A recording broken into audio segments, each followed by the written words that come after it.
Saúdo a todos com a paz do Eterno, Criador do céu e da terra, Yahushua HaMashiach. No vídeo anterior nós falamos sobre Cristo está realmente na ceia nos dias de hoje. E vamos dar uma continuação nessa palavra e que o Espírito Santo de Deus nos instrua para aprendermos mais. Diz assim Apocalipse capítulo 22, versículo 14: Bem-aventurado aqueles que lavam suas vestiduras no sangue do Cordeiro, para que tenha direito à árvore da vida e possa entrar na cidade pelas portas. Amém? Esse versículo ele nos lembra que quando Adão e Eva estavam no jardim, foi dito para eles não comer da árvore da vida, nem da árvore da sabedoria que estava no meio do jardim.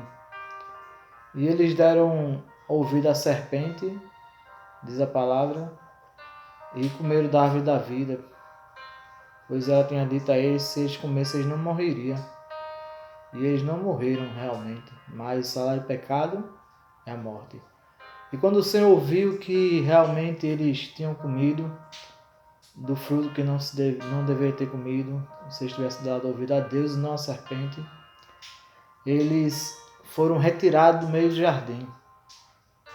E esse versículo diz que para que tenha direito à árvore da vida e possa entrar na porta, na cidade pelas portas. A árvore da vida continua. E esse direito da árvore da vida foi nos dado através de Cristo. Quando ele foi à cruz, que ele derramou seu sangue até a última gota, diz a palavra, saía até pelos seus poros o sangue, no momento que ele estava naquela tribulação. E ele entregou-se à morte na cruz, derramou seu sangue até a última gota. Ele nos deu acesso ao Pai. A escolha de estarmos na eternidade de paz ou de tormenta. Ele derramou aquele sangue no chão até a última gota para dar o direito de escolha. E quando nós entramos através de Cristo pelas portas, pela porta que ele abriu de acesso ao Pai, ele nos dá o direito de escolha de quando um dia tombar o nosso corpo aqui e nós ressuscitarmos da glória com o Pai, nós temos o direito da árvore da vida, que é a vida de eternidade e paz. Ele diz, aquele que vencer, eu cearei com ele e ceará comigo. Diz assim em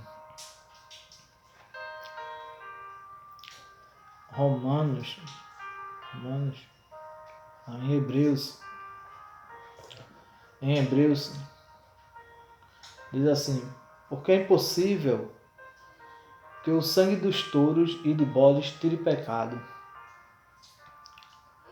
Não é sangue de bode nem de cordeiro animal que viesse tirar pecado.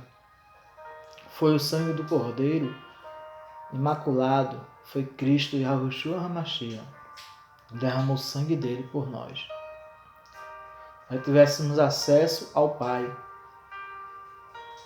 E nós vimos no vídeo anterior que a Páscoa foi dada lá em Êxodo para que o povo viesse fazer a Páscoa, matar o cordeiro e colocar o sangue no obreiro da porta para que ali o espírito da morte não entrasse naquela casa. Quando o espírito da morte passasse, o Senhor não deixaria entrar por causa do sangue do cordeiro que estava lá marcando a porta. Eles estavam dentro das suas casas comendo a Páscoa. A Páscoa era ervas amargas e o cordeiro assado. E ainda era dividido com aquele que não tinha. Nós vimos isso no vídeo anterior. A palavra está clara. E ali eles se alimentavam. Lá em Levítico também fala que não era para o povo de Israel comer e nem o estrangeiro comer sangue. Fala também que a alma, no sangue está a alma do ser vivente. Lá em Levítico fala também. Levítico capítulo 17. Ele diz que o sangue de toda a alma, vou ler aqui. Levítico 17. Diz assim, versículo 14. Porque é a alma de toda a carne. O seu sangue é pela sua alma. Por isso tenho dito, os filhos de Israel, não comereis o sangue nem a carne, porque a alma de toda a carne é o seu sangue. Qualquer que comer será estipado no meio do... Estipado é tirado. E quando Cristo tomou comeu aquele pão, que era carne dilacerada, porque ele disse, esse é o meu corpo, que é repartido por vós, ele estava dizendo que a carne dilacerada era repartida, aquela carne. E o vinho que ele disse, esse é o meu sangue, o sangue do Novo Testamento. Aí o sangue do Novo Testamento, que foi derramado por mim e por você, ele tomou. Aquele representando ali, que era o sangue e o corpo. Mas ele fez aquilo no dia de Páscoa, no dia de Páscoa que ele fez aquilo, ele sabia que seria entregue à morte. E ele disse, façamos isso até que meu reino venha, até que o reino de Deus venha. Aí no terceiro dia ele ressuscitou e o reino dele chegou. E cessou. Por isso que ele diz que não tomarei mais convosco, só no reino de meu Pai. O reino do Pai é lá na cidade celestial. E o povo ainda toma. Diz em Gálatas, capítulo 3 de Gálatas.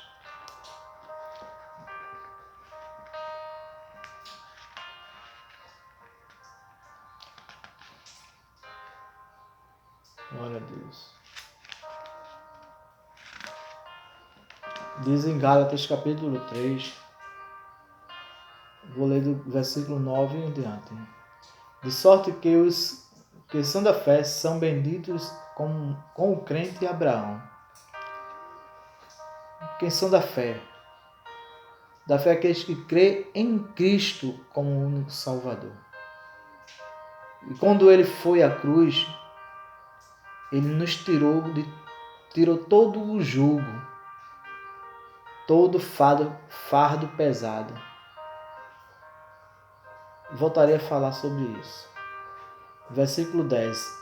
Todos aqueles, pois que são das obras da lei, estão debaixo da maldição. Porque está escrito, maldito todo aquele que não permanece em todas as coisas que estão escritas no livro da lei para fazê-las. E é evidente que pela lei ninguém será justificado diante de Deus, porque o justo viverá da fé. A lei foi abrogada. E quem pratica uma das coisas e não pratica as outras, está debaixo de maldição. E agora? Tu toma a ceia, que não é ceia, que a ceia verdadeiramente era Páscoa. Depois de cear, repartiu o pão e tomou o vinho. É o que Cristo diz lá, na palavra dele. Aí você vai tomar um vinho, ora e ainda diz que aquilo representa o sangue de Cristo. Quer dizer, você está buscando a dívida que Cristo comprou da sua vida para trazer de volta a você mesmo. Quando Cristo foi à cruz, ele levou nossos pecados e as nossas dores. E por quê? porque irá o homem buscar novamente os pecados e a dores. Diz o versículo 12: Ora, a lei não é da fé, mas o homem que fizer estas coisas, por elas viverá.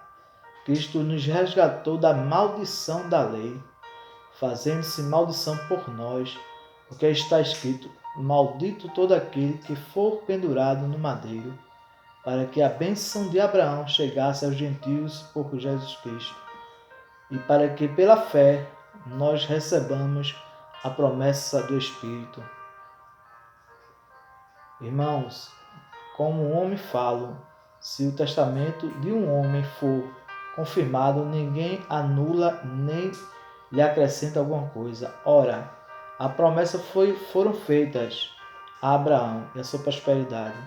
Não diz as prosperidade, como falando muitas, mas como de uma só, e a tua posteridade, que é Cristo.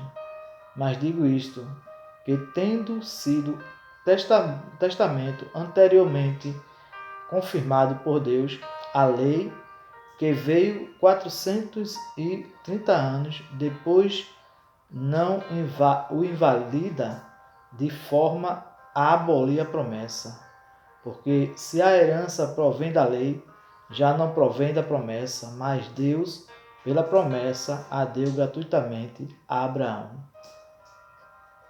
A promessa não veio pela lei. A promessa veio pela graça de Deus. Deus deu a promessa a Abraão para que a gente tivesse a fé como teve Abraão.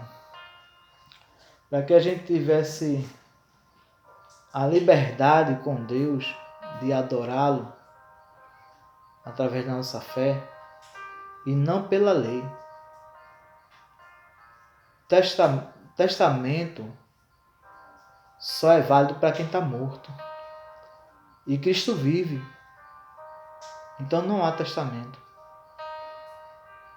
Diz assim: promessa foi feita a Abraão, posteridade. Não diz a posteridade como falando de muitas, mais de uma só. É a tua posteridade, que é Cristo. Mas digo isto, que tendo sido testamento anteriormente confirmado por Deus, a lei que veio 430 anos depois não invalida de forma a abolir a promessa. A lei não foi abolida. A lei foi abolida, A lei foi abolida, mas a promessa não foi. A promessa que foi dada a Abraão não foi abolida. O que foi abolido foi a lei. E a lei diz bem claro que ela veio para condenar o homem. Se você passa, eu quero ver, homem nenhum passa pelos, vamos dizer, os 10 mandamentos. Se ele lê o primeiro, o segundo ele já não passa. Condena. Foi para mostrar ao homem que ele não é nada diante de Deus. Que ele é pequeno. E os homens pegam ali e traz uma Páscoa, e em vez de dizer que a Páscoa é o cordeiro, ele diz que é o pão e o vinho. E ainda condena a todos que se ele não tomar, não está comunhando com Cristo. Misericórdia. Ele condena ainda a todos que se para poder tomar tem primeiro batizar-se nas águas, coisas que Deus já abrogou. Vamos ler aqui um versículo que diz aqui em Gálatas 3, 24. De maneira que a lei nos serviu de aio para nos conduzir a Cristo, para que pela fé fôssemos justificados, mas depois que a fé veio, já não estamos debaixo de aio. Porque todos sois filhos de Deus, pela fé em Cristo e Yahshua Mashiach. Porque todos quantos foste batizados em Cristo, já vos revestisse de Cristo. Nisto não há judeu nem grego, não há servo nem livre, não há macho nem fêmea, porque todos vós sois um em Cristo Jesus. Diz que em Romanos capítulo 8, vou ler aqui.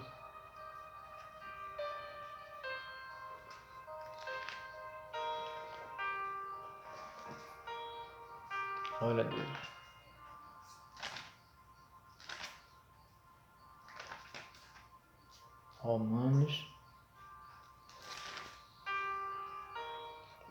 Romanos capítulo 6. Diz assim: ou não sabeis que todos quantos fomos batizados em Cristo, fomos batizados na sua morte. Quer dizer, quando você aceitou Cristo como único Salvador, você foi batizado ali, naquele momento que ele foi à cruz.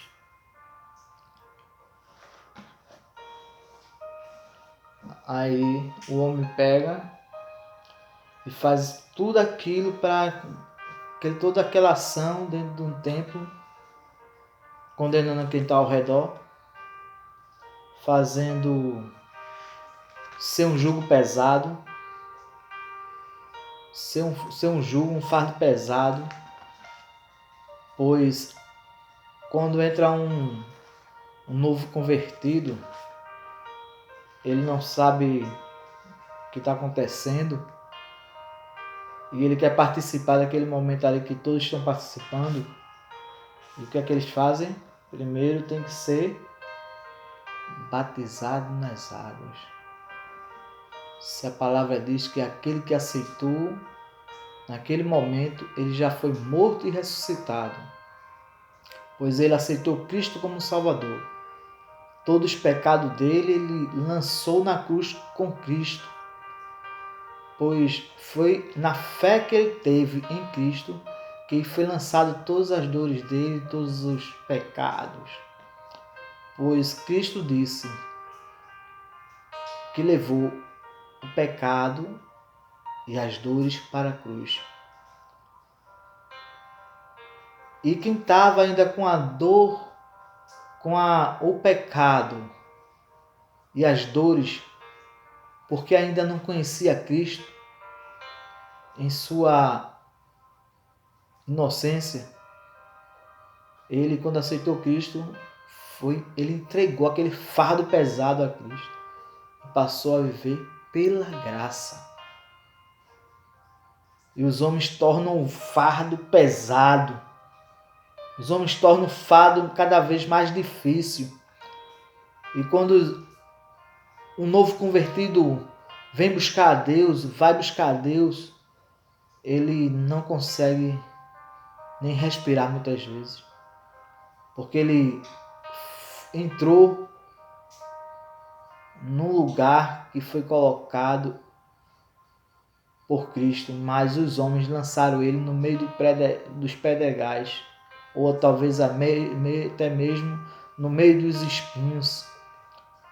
E ele vai crescendo e sufocando. Ele vai crescendo e não tem raiz firme, porque ele não conheceu verdadeiramente o caminho que as águas correm. Mas quando ele conhece o caminho que a água corre, a raiz dele é plantada à beira do rio. E na beira do rio, a raiz dele cresce, ele fica frondoso, e aí ele dá fruto. Porque ele verdadeiramente passou a conhecer a Cristo. Tem muitos que vivem muitos anos dentro do ministério, mas não sabem quem é Cristo. Eles até sabem, mas eles preferem enganar. Ele diz aqui em Hebreus, capítulo 7, que estamos falando sobre a lei. porque o precedente mandamento é abrogado por causa da fraqueza e inutilidade dos homens. Inútil.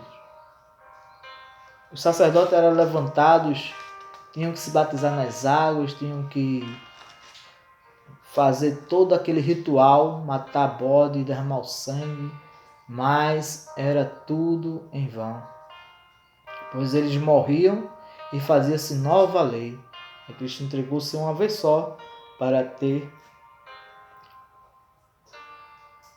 para ser o único pastor. Dizem Hebreus capítulo 6, diz assim, pelo que debaixo dos rudimentos, porque deixando os rudimentos da doutrina de Cristo, prossigamos até a perfeição, não lançando de novo o fundamento do arrependimento, de obras mortas e de fé em Deus, e da doutrina dos batismos e da imposição das mãos e da ressurreição dos mortos e do juízo eterno. Isso faremos se Deus permitir, porque é impossível que os que já uma vez foram iluminados e provaram o dom celestial e se fizeram participantes do Espírito Santo e provaram a boa palavra de Deus e as virtudes do século futuro e recaiam e sejam outra vez renovados para arrependimento. Pois assim quanto a eles, de novo crucificaram o Filho de Deus e o expõem ao vitupério. Quando se faz novamente batismo nas águas, quando se faz novamente derramamento de sangue de um cordeiro, quando se faz novamente o repartir do pão e beber o vinho representando pão, corpo, representando vinho, sangue, você está dizendo que você crucificou novamente a Cristo. Você está crucificando a Cristo novamente. É vergonhoso ver isso. Um engano. Ele se fez isso uma vez só, por mim, por você e por muitos. Mas os homens querem continuar a ser enganados, crucificando a Cristo novamente. E diz assim, versículo 7, porque a terra que embebe a chuva, que muitas vezes cai sobre ela e produz erva proveitosa para aqueles por quem é lavrada, recebe a bênção de Deus. Mas o que produz espinhos, abrolhos e é reprovada, e perto está da maldição. O seu fim é ser queimado. Mas de vós, ó amado, esperamos coisas melhores e coisas que acompanham a salvação, ainda que assim falamos, porque Deus não é injusto para se esquecer da vossa obra e do trabalho e da caridade, que para com o seu nome mostraste enquanto serviste aos santos e ainda servis. Mas desejamos que cada um de vós mostre o mesmo cuidado até o fim, para completar a certeza da esperança, para que vos não façais negligentes, mas sejais imitadores dos que, pela fé e paciência, herdaram as promessas. Porque quando Deus fez a promessa a Abraão, como não tinha outro maior por quem jurasse, jurou por si mesmo, dizendo certamente abençoando te abençoarei, e multiplicando te multiplicarei. E assim, esperando com paciência, alcançou a promessa. Porque os homens certamente juram por alguém superior a eles, e o juramento para confirmação é para eles o fim de toda a contenda.